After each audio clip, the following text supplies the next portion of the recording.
Illinois school district is accused of allowing police to target black students when handling discipline unlawfully. The 25-page complaint filed against the Rockford Public Schools that was filed with the U.S. Department of Education's Office of Civil Rights, the National Center for Youth Law, and the MacArthur Justice Center alleged that Rockford police officers have been addressing minor behaviors that should be handled as an educational matter by parents, teachers, and school leaders, and not as a law enforcement matter by police officers. Joining me now to discuss this, Johnathan Smith, the legal director of the MacArthur Justice Center, Nina Monfredo from the National Center for Youth Law, and Zoe Lee, one of the attorneys handling the case. Glad to have all three of you here. So, Zoe, I want to start with you. So how long has this been going on? In Rockford? To our knowledge, it's been going on for quite a long time. We've tried to ask communities about when they were aware of this issue beginning, and they've said, the ones that I've been able to talk to have all said that this has been going on for as long as they've been aware of. And it's only recently come to light, though, since 2019, when some reporters in Illinois discovered that this issue was happening in Rockford and, in fact, all across the state of Illinois.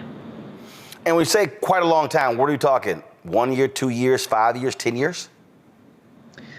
We can't really say because we only have data for, I believe, up until 2019. But we believe that it's been happening based on what communities have said for however long before then. Johnathan, what are the tickets? What exactly are they? What are they actually doing? What type of behavior?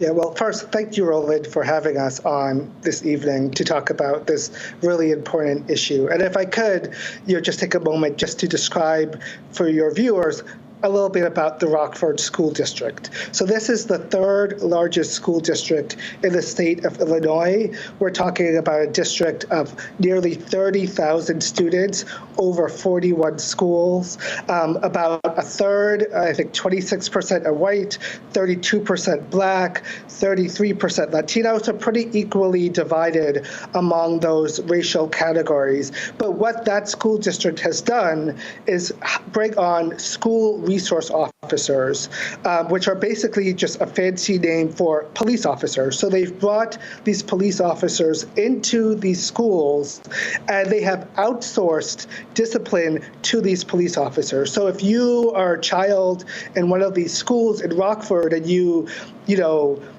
yell at a teacher or do something that kids do all the time, the response is not the teacher calling your parent or, like when I was a child, being sent, to the guidance counselor or detention. The response is for a police officer, a Rockford Police Department officer, to come and to intervene and to handle the situation. And what we've seen is that not only are the police officers intervening, they are issuing these municipal tickets, which are basically court citations to children saying, because you have done an incident in school, because you are a child, and children, like my own children, misbehave all the time, because you've done that, the response is that you're going to get a citation that you have to go on a Wednesday to a courthouse and have a proceeding. And if you are found liable, you could be responsible for paying hundreds of dollars to the school district for simply being a child and acting like a child. This sounds absolutely insane. I mean, what I'm confused by here, Nina, is wait a minute. If a kid yells at the teacher, hold up, call the cop. Cop comes in. All right, come here. Here's a ticket. What the hell?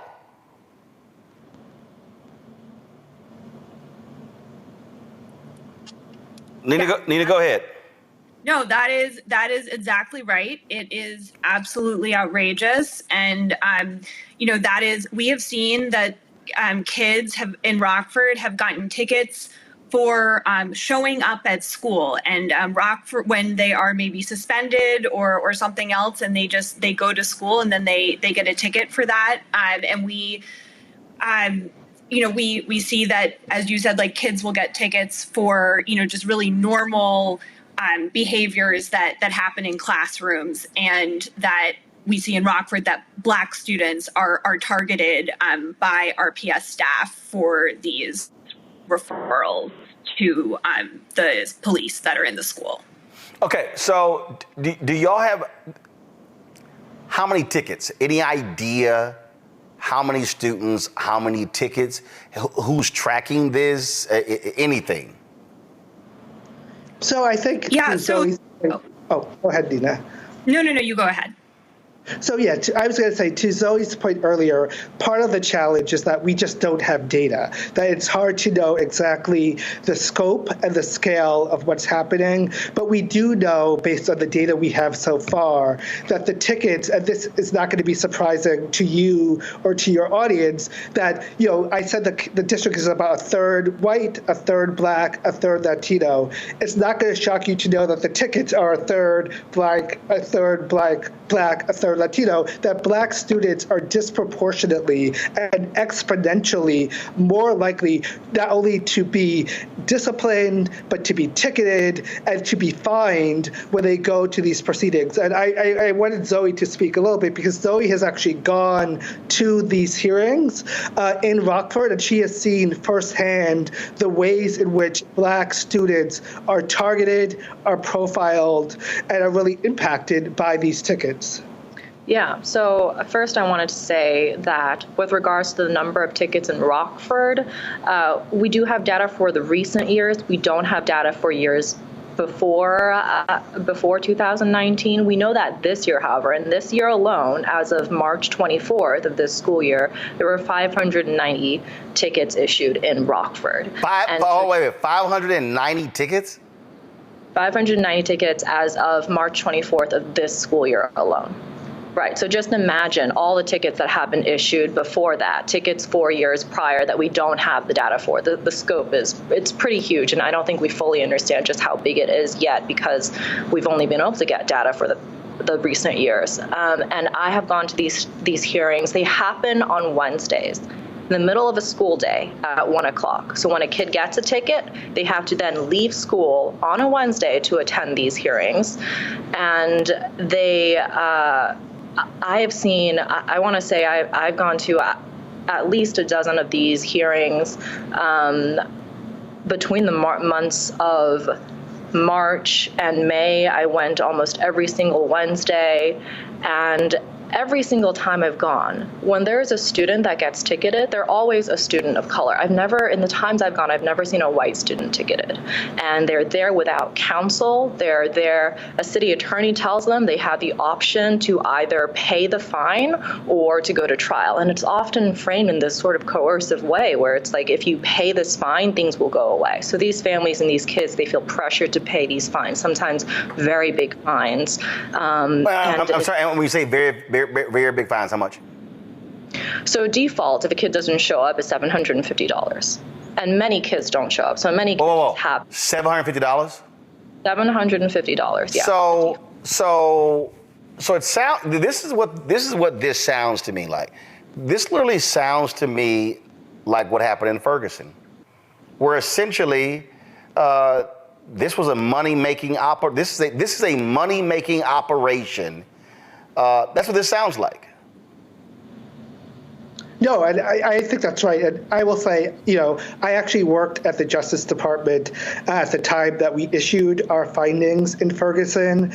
And you are exactly right, that what we see is not only are these policies targeting and discriminating against people or kids of color, but these are actually money-making schemes. They try to pay for municipal services off the backs of low-income communities and people of color. And it's not just in policing, it's happening in schools, it's happening far too often. And this is not just a Rockford story. I mean, we brought this complaint against Rockford, but the reality is that, give me a district in this country and any state, and I think you will see similar practices happening. And so this is a nationwide problem. I think it's a crisis. I think it's something, as Zoe said, that people are not paying attention to because it's often happening, on Wednesday at 1 o'clock where people are working. But the reality is that this is happening. It is having a devastating impact on families of color, on kids of color. And the reality is that if the goal of school is to educate our students, to make them into the leaders of tomorrow, having them interact with police, having them get a ticket, having them go to court unrepresented, having them miss school in all of this does nothing to further the educational outcomes of these students and of the entire school community in Rockford. Wow. Nina, final comment. I think that what's really important to emphasize is just that, we know that all students can succeed when they feel safe and connected at school. And we know that students who are experiencing this police interaction at school feel less safe and less connected. And especially that's true when they receive these tickets for school-based behaviors. And what we really want to achieve through this complaint is we want all students in Rockford to feel, especially Black students, to feel safe and connected at school. And we're hoping that this complaint is a first step in helping students, helping the environment be a place where students can feel that way and can succeed. Absolutely. This is, again, unbelievable. Last question. What's been the response of the school district? Well, when reporters reached out to them from comment, they said that they had no response and would not have a response until OCR, the Office for Civil Rights, reached out to them to initiate the investigation. So the school has been pretty quiet about this so far. All right, go ahead. We're really hoping that once OCR initiates their investigation, this is a thorough investigation and that they will be able to work hopefully with Rockford to identify and solutions to the problem that's ongoing. All right, then. Well, look, keep us abreast of what happens next in the story. Thank you. Somebody's killing poor people and it's going on. COVID happened, poor people were dying at a rate already of 800 people a day. Before COVID, if you went to a funeral every single day, it would take you 600 years to attend all the funerals of the people who will die from the ravages of policy violence, poverty, and low wages in America in just 1 year. It would take you 2 years and 19 days to go to all of the funerals of the people that will die today, and oftentimes silence. Nobody talks about this political genocide, but we are determined today to remember their death and be a resurrection of voting power and voice power like never before. Economic justice and saving this democracy are deeply connected. We, as a nation, must listen to the demands of the poor, who are pushing and will continue to push political candidates and elected leaders to lift from the bottom so that everybody can rise. Take back the money, take back the money, take back the money, take back the money. We are the poor, the marginalized, and the underpaid. And we are taking one step forward to say that everybody has a right to live. Poverty is not the fault of those who are impoverished. It is caused by those who make the policy. There are over 135 million poor and low-wage, low-income people in this nation. The biggest block of potential voters by far is low-income, low-wage voters.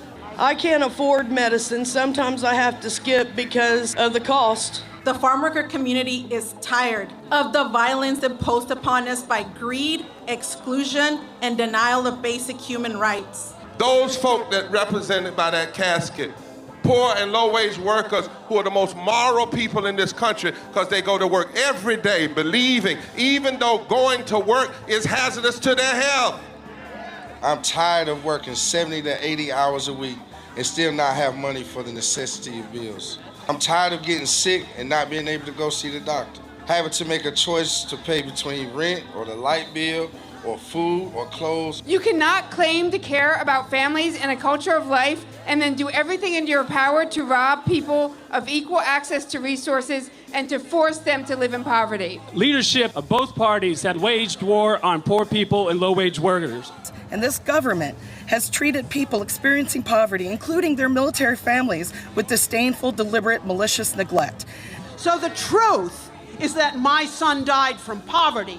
We refuse to accept poverty as the fourth leading cause of death. The fourth leading cause of death in this, the richest country in the world.